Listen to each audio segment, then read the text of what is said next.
This is the last problem of the 4-4 and 4-7 review. It's a free response and a calculator is allowed. So the tricky part here is going to be showing me all the work that I need to see in order to give you full credit. If we look at the problem itself, we're talking about the maximum volume of a box where we've started with an 8 by 15 inch rectangular sheet and then folded up the sides by cutting out corners. So I'm going to start with a picture just so that we kind of get an idea of what's going on graphically.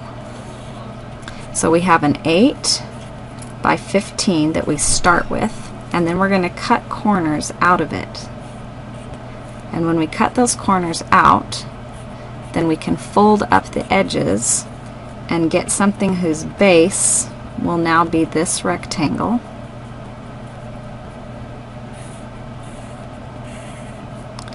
And whose sides have the height that is the same as that X that we just chopped out.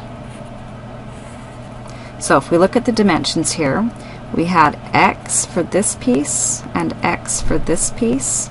So this length right here will be 15 minus 2 of those X's. So the base on this side will be that 15 minus 2 of those X's. By the same token over here we have 8 and we chopped off 2 X's there. So this base here will be 8 minus 2X, and then the height of those sides is just going to be an X. So our goal is to write an expression for the volume of this box. Well, volume of a box will be a base, which is this times this.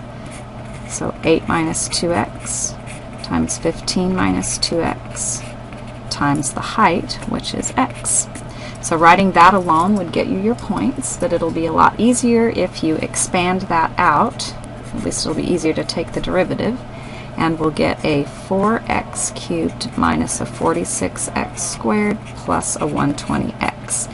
You can do that either out by hand, or you can use your built-in features on the calculator. Go to your algebra menu, which is where you learned how to expand things, and go to item 3 and simply expand the 8 minus 2x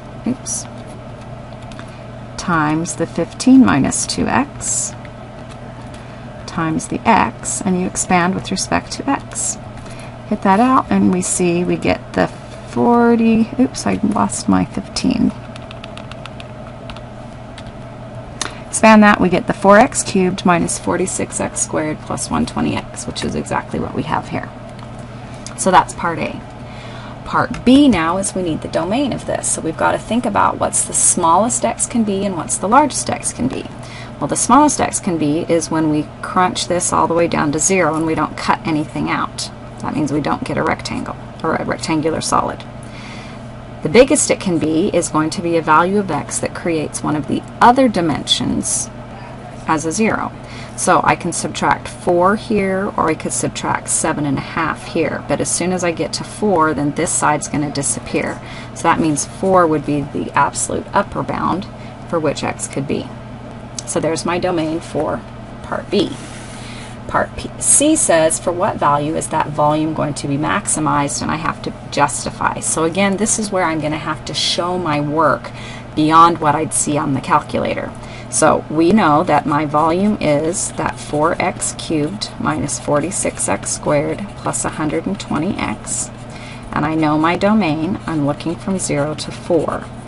So in order to maximize, I need to take the derivative. So take the derivative, and we'll do it by hand and then just double check.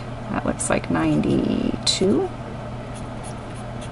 And then we can double check on our calculator if need be, but I think we're probably okay. Now we need that to equal either 0 or undefined. Parabolas, or not parabolas, polynomials are never undefined, but they can be 0. Now this, where you solve when something equals 0, is actually an allowed feature on the AP exam. So we're going to come into our calculator and we're going to solve for when that 12x squared plus 96x, oops, sorry, 92 negative, plus 120. We need that to equal 0 with respect to x. So we hit enter, and we see that we get two answers. We get an x equals 5/3 and we get an x equals 6. But 6 is not in the domain, so that's not a viable option. We can't even consider it. So now the next thing we need to do is we need to prove, or at least verify with ourselves, that if I plug in values to the left and right of that 5/3, that I'm indeed going to get a maximum. So prior to 5/3, that's maybe 2/3. I'm going to go to my y editor and put in that volume function so that I can use it. I suspect I'm going to have to use it later. So we'll just put in our 4x cubed minus 46x squared plus 120x. Then on my home screen, I need to determine whether or not the derivative was less than 0 or greater than 0 when I'm earlier than 5/3. So I'm filling out that sign chart. So let's just try y2 of 1. We get a positive number. And then a number bigger than 5/3 is 2, so let's try y2 of 2. There we got a negative number. So we can see that the velocity function is doing what, or not the velocity, the volume function is doing what we anticipate. That is, we're rising, topping out, and then falling. So we can write V has a max at x equals 5/3 because V is continuous and V prime changes from positive to negative. Now again, remember, you could have written that statement down without even knowing how to get your volume function, and you still would have gotten a point for the justification.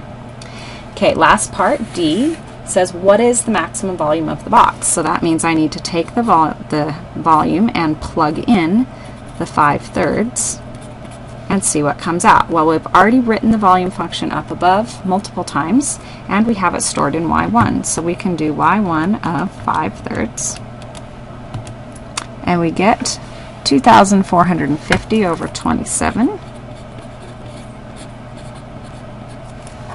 And then we can do a diamond enter to get the decimal, and make sure if you choose to give me a decimal that you give it to me correct to 3 places. So 90.740 or 1. You can truncate or round. And let's pay attention to the units. Since this problem had units in it, we have inches. So everything's going to be in terms of inches or inches cubed. So we can write x equals 5/3 inches. And we can write the volume is inches cubed. And we're done.